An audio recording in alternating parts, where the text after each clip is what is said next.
बिस्मिल्लाहिर्रहमानिर्रहीम। नेक्रोसिस की बात कर रहे हैं, यानी कि सेल डेथ। एक ऐसी सेल डेथ जो कि प्रोग्राम्ड नहीं है, एक एक्सीडेंटल सेल डेथ है। किसी भी इंजरी आने की वजह से, किसी भी चोट आने की वजह से हमारे टिश्यू में, हमारे बॉडी के किसी भी टिश्यू पार्ट में या बॉडी के किसी भी हिस्से में अगर ब्लड की सप्लाई मुनासिब नहीं है, इनफ नहीं है, तो उसकी वजह से होने वाली सेल की डेथ को हम क्या कहेंगे? Necrosis cell death. हमारे रेड ब्लड सेल जो है ना 120 दिन के बाद डेड होना शुरू हो जाते। डेड, उनके एक लाइफ स्पैन जो है वो 120 दिन का है, और उनके सेल्स में, रेड ब्लड सेल्स में इस चीज़ को प्रोग्राम किया जाता है कि एक ऐसा सॉफ्टवेयर आप कह सकते हैं अपलोड किया जाता है कि 120 दिन के बाद उनको मर जाना है, उनको रीन्यू होना है। लेकिन इन नेक्रोटिक सेल्स में कोई ऐसा प्रोग्राम्ड फीचर नहीं होता कि उनको डेथ होनी है। ये तो किसी इंजरी या किसी पैथोफिजियोलॉजिकल रीजन की वजह से इनकी डेथ होती है।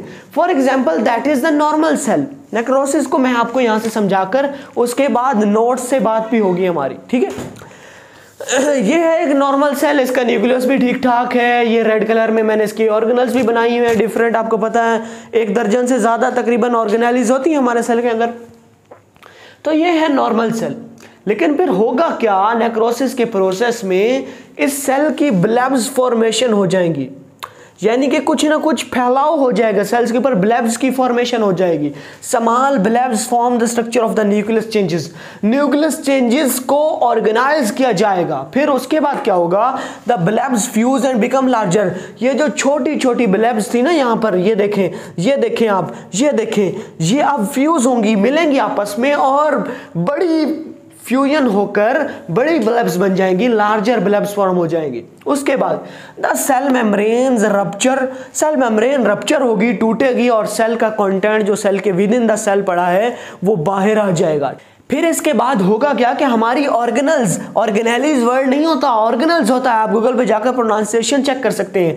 ऑर्गेनल्स हमारी नॉन फंक्शनल हो जाएंगी, और ये सेल मेम्ब्रेन सिर्फ यूं एक साइड से रप्चर नहीं होगी, बल्कि हालांकि इन रियलिटी यूं रप्चर हो रही है। ये देखो, साइड बाय साइड से सेल मेम्ब्रेन रप्चर होती जाएगी और सेल का कंटेंट बाहर आता जाएगा। So that is the call necrotic cell death, या फिर necrosis, the process of necrosis.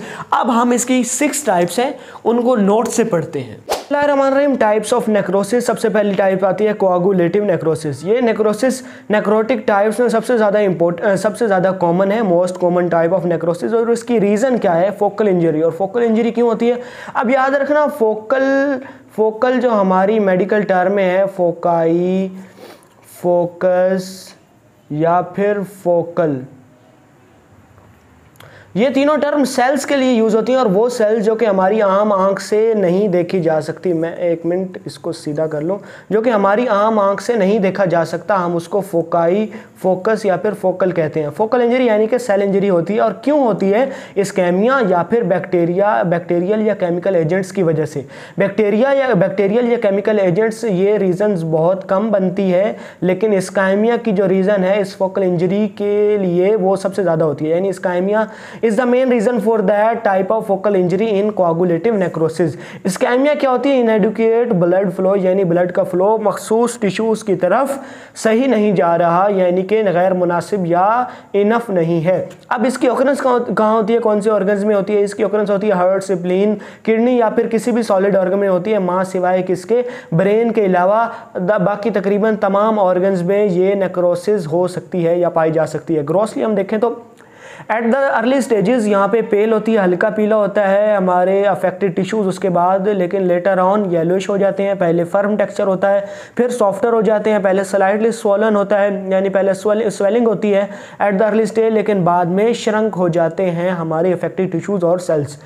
Outlines of the cells are retained so that cell type can be still recognized। होता पता क्या है कि हमारे सेल की आउटलाइंस रिमेन रहती हैं या रिटेन रहती हैं, that the outlines of our cell remains, but हमारा न्यूक्लियस और साइटोप्लाज्म डिस्ट्रॉय हो जाता है, but their cytoplasm and nucleus details are lost. ठीक है, ये है कोआगुलेटिव नेक्रोसिस। अगर हम फर्दर इसकी बात करें तो होता पता क्या है कि सिर्फ प्रोटीन ही नहीं बल्कि एंजाइम भी, सिर्फ प्रोटीन ही नहीं बल्कि एंजाइम भी डिनेचर हो जाते हैं कोआगुलेटिव नेक्रोसिस के अंदर। फिर होता क्या है, जब एंजाइम और प्रोटीन दोनों ही डीनेचर हो जाएंगे तो प्रोटियोलाइसिस ब्लॉक हो जाएगी, यानी प्रोटीन्स का टूटना बंद हो जाएगा। जब प्रोटीन्स का टूटना बंद हो जाएगा तो हमें ऑजिनोफिलिक सेल्स जो होंगे वो ये एक ऐसे सेल्स हैं जिनमें अगर आप देखें इनको तो आपको प्रोटीन्स ही प्रोटीन नजर आएंगे, क्योंकि प्रोटीन जब टूट ही नहीं रहे तो आपको ऑजिनोफिलिक सेल्स ही नजर आएंगे। ठीक है, फॉर द डेज और वीक्स, हफ्तों या दिनों के लिए हमें ऑजिनोफिलिक सेल्स की परसिस्टेंट नुमाइश होती रहेगी। Dead cells are digested by the action of lysosomal enzymes. खैर डेड सेल्स जो होंगे, जो कि मैंने आपको पहले बताया, डेड सेल्स वो डाइजेस्ट हो जाएंगे लाइसोजाइमल एंजाइम्स के थ्रू, और सेल डेब्रिस यानी सेल का वेस्ट मटेरियल रिमूव हो जाएगा फैगोसाइटोसिस प्रोसेस के थ्रू। अब सेकंड बात करते हैं लिक्विफैक्टिव नेक्रोसिस की। लिक्विफैक्टिव नेक्रोसिस एक खास किस्म की नेक्रोसिस है। इसको हम लिक्विफैक्टिव नेक्रोसिस इसलिए कहते हैं क्योंकि जब सेल की पार्शियल या कंप्लीट डेड टिश्यू की डिसोल्यूशन होती है तो वो एक लिक्विड विस्कस मास बना लेता है। जी हाँ, यही मैंने पहली लाइन में लिखा, पार्शियल और complete dissolution of dead tissue and transformation into a liquid viscous mass. उसके बाद अगर हम रीज़न की बात करें तो ये भी इस्काइमिक इंजरी की बायस ही होता है, और बैक्टीरियल एंड फंगल इन्फेक्शन भी इसकी वजूहात में शामिल है। Degradation of tissue bye the action of powerful hydrolytic enzymes के थ्रू टिश्यू की डिग्रेडेशन होती है। अगर कॉमन एग्जांपल की बात करें तो इन्फार्क्ट, ब्रेन, और याद रखें मैंने आपको बताया था कि जो पिछली मैंने फर्स्ट टाइप आपको बताई है कोआगुलेटिव नेक्रोसिस, वो ब्रेन में नहीं होती, और लेकिन ये जो लिक्विफैक्टिव नेक्रोसिस है ये हमारे सीएनएस सिस्टम से रिलेट करती है, यानी मोस्टली हमारे सीएनएस सिस्टम में होती है, और अगर उससे भी ज़्यादा हम कॉमन बात करें तो ये कॉमनली हमारे ब्रेन के अंदर होती है। फॉर एग्जांपल कॉमन एग्जांपल्स हैं हमारे लिक्विफैक्टिव नेक्रोसिस की इन्फार्क्ट ब्रेन और एब्सेस कैविटी। अब बात कर लेते हैं इसकी ग्रॉसली की।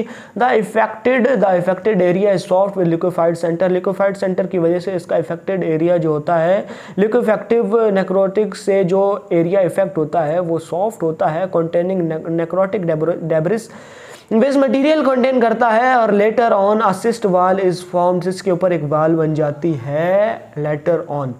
तीसरी टाइप की बात करते हैं caseous necrosis, found in the centre of the foci. Cell के सेंटर में मौजूद होता है ऑफ ट्यूबरकुलोस इन्फेक्शन। जिस बंदे को टीबी हुआ होता है, मखसूस उन लोगों में खास करन होती है कॉमनली ये कैशियस नेक्रोसिस, यानी कि ट्यूबरकुलोस इन्फेक्शंस में ज़्यादातर पाई जाती है। Combines the feature of both, ये एक ऐसी नेक्रोसिस है जो कि कोआगुलेटिव और लिक्विफैक्टिव नेक्रोसिस दोनों के फीचर्स इस नेक्रोटिक टाइप में पाए जाते हैं। कैशियस मीन्स चीज़ लाइक, और याद रहे अगर जब भी आपने इसको पहचानना हो इस नेक्रोसिस को, तो cheese like referring to friable yellow white appearance, तो येलो वाइट और चीज़ लाइक अपीयरेंस जाहिर होती है एरिया ऑफ नेक्रोसिस में।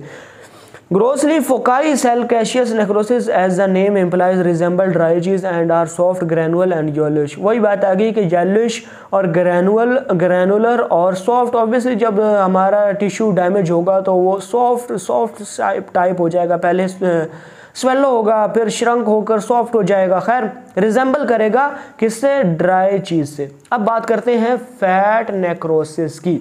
Type number 4, fat necrosis is a special form of cell death occurring at two anatomically different locations but morphologically similar lesions।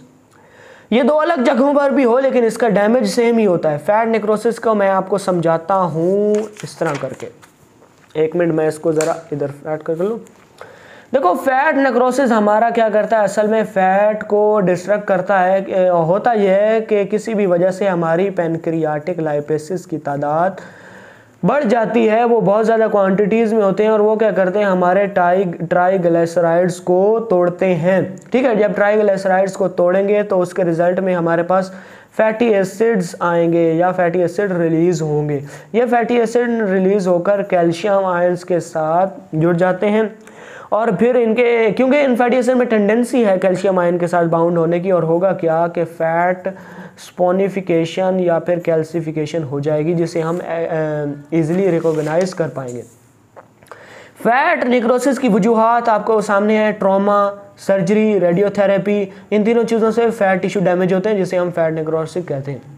Grossly appears as yellowish white and firm deposit, जैसे कि मैंने आपको पहले भी बताया कि mostly necrosis में इसी तरह की आपको अपीयरेंस जाहिर होगी। माइक्रोस्कोपिकली देखा जाए तो the necrosed fat cells have cloudy appearance. जो भी नेक्रोज्ड फैट सेल्स होंगे उनकी अपीयरेंस क्लाउडी होगी, surrounded by an inflammatory reaction. Inflammatory cell से सराउंड किए हुए होंगे जो फैगोसाइटोसिस का काम करेंगे। टाइप नंबर 5 की बात करते हैं, fibrinoid necrosis. Fibrinoid necrosis characterized by deposition of fibrin like material which has staining properties and of fibrin. ये मैं आपको इस तरह समझाता हूँ फिब्रोनॉइड नेक्रोसिस। ये देखें, जब भी एंटीजन और एंटीबॉडी कॉम्प्लेक्स बनता है ना, इम्यूनोलॉजिकल मैंने एक बात आपको बताना भूल गया, जब भी इम्यूनोलॉजिकल कम्प्लेक्स में ये अक्सर फिब्रोनॉइड नेक्रोसिस एनकाउंटर करता है, मींस के पाया जाता है इम्यूनोलॉजिकल इंजरीज में, जैसे कि immune complex vasculitis, auto immune disease, Arthus reactions में, और हाइपरटेंशन और पेप्टिक अल्सर की सूरत में हमारे आर्ट्रियोल्स जो कि छोटी आर्टरीज की तरह होते हैं उनमें भी ये फिब्रोनॉइड नेक्रोसिस हो जाता है। लेकिन अब होता कैसे है वो मैं आपको बताता हूँ। जब भी एंटीजन या एंटीबॉडी कॉम्प्लेक्स बनता है ना इम्यूनोलॉजिकल इंजरी में, तो हमारे वेसल्स में ये बन गया एंटीजन और antibody complex, antigen antibody complex, ठीक है। फिर इससे क्या होता है, फिब्रन लाइक एक मटेरियल रिलीज होता है, फिब्रन लाइक मटेरियल रिलीज होगा जो कि पिंक अमॉर्फस अपीयरेंस शो करेगा, जो कि पिंक अमॉर्फस अपीयरेंस शो करेगा। तो एंटीजन और एंटीबॉडी कम्प्लेक्स में ये फिब्रन लाइक जब रिलीज होता है तो इससे जाहिर होगा कि फिब्रोनॉइड नेक्रोसिस हो रही है। अब हम लास्ट पे बात करते हैं हमारी गैंग्रीनस नेक्रोसिस की। गैंग्रीनस नेक्रोसिस बेसिकली ज़्यादातर डायबिटीज़ पेशेंट्स में होते हैं, लिम्ब हमारे लिम्स में होते हैं, और मोर स्पेसिफिकली हमारे लोअर लिम्स में। इसकी होने की वजह क्या है कि जनाबे वाला ब्लड सप्लाई इनएडिक्वेट हो जाता है, यानी कि ब्लड की सप्लाई इनफ नहीं होती, और यही वो रीज़न थी जो हमने कोआगुलेटिव नेक्रोसिस में भी पढ़ी थी। सो ये गैंग्रीनस नेक्रोसिस रिलेट करेगी हमारी कोआगुलेटिव नेक्रोसिस से, और इसमें एक सुपर इम्पोज्ड इन्फेक्शन होता है, जो ये सुपर इम्पोज्ड इन्फेक्शन हमें लिक्विफेक्टिव नेक्रोसिस में भी मिल पाया जाता है। सो इधर भी दो फीचर मिक्स हो गए, किसके, कोआगुलेटिव और किसके, लिक्विफेक्टिव नेक्रोसिस के। तो ये दोनों मिलकर क्या बनाएंगे, गैंग्रीन या गैंग्रीनस नेक्रोसिस। पेज हिल रहा है जिसकी वजह से मैं सही तरह लिख नहीं पा रहा। गैंग्रीनस नेक्रोसिस, जिसको गैंग्रीन में अब मुख्तलिफ जिनकी टाइप्स होती हैं, fat gangrene, wait gangrene, gas gangrene. खैर मैं आपको ये इसकी एग्जांपल शो करवा देता हूँ। तो ये थी हमारी नेक्रोसिस और इसकी टाइप्स।